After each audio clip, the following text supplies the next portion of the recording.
Bawal pala dito dumaan. Dito ko pick up sa may Muntinlupa at ang drop off ko sa may General Trias. Kaya ang tinuturong daanan dito talaga yan. First time ko pala makadaan sa lugar na to at hindi ko alam na bawal pala dumaan dito. Mula sa Muntinlupa papunta ng Cavite, bawal na bawal daw. Parang duda nga ako dumaan sa lugar na to kaya dalawang driver ang napagtakanungan ko kung pwede nga ako makalusot dito. Sabi nila pwede naman daw. Pero pagdating ko sa Legit hindi pala pwede. Dito pala yan sa may Bilibid Road na to, bawal tumagos yung mga taga Cavite dito. Ano kayang problema ng Muntinlupa at Cavite? Bakit ayaw nila patagusin dito? Pero napansin ko lang din, hindi naman lahat ng motor pinapara nila. Yung napara lang nila yung mga nakapang-uniform na MC Taxi. Kaya kayo mga kabantay, kung makakuha kayo ng Muntinlupa to Cavite, huwag nyo nang kuhanin kasi ang layo ng iikutan nyo. Daang hari pa kayo iikot. Pero ang computation nyo yan, dito lang. Nakiusap pa nga ako kay sir dyan na matanda kasi yung dala ko na palusutin ako para makauwi ng maaga. Pero ayaw talaga eh. Kaya ang ginawa ko, ikot na lang ako. Doon ako dumaan sa Mayalabang na napaka-traffic na lugar. Samantalang kung buksan nila yan dito, di maluwag na sana yung daanan nila doon kasi karamihan na dumadaan na Cavite, hindi na dadaan sa Alabang. Dito na tatagos, di ba? Matanong ko lang mga kabantay, private ba yan dito o public road? Sa kabila daan,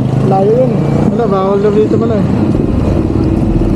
Tanong kasi karoon, pwede dito eh. Kaya dito ko dapat umikot talaga sa kabila. Kaya ang ginawa namin ni nanay, ikot kami sa may Danghari. Ang layo ng ikutan namin, tsaka ang competition pala dito lang. Halugin na naman yung rider dito. Bawal, bawal daw, bawal!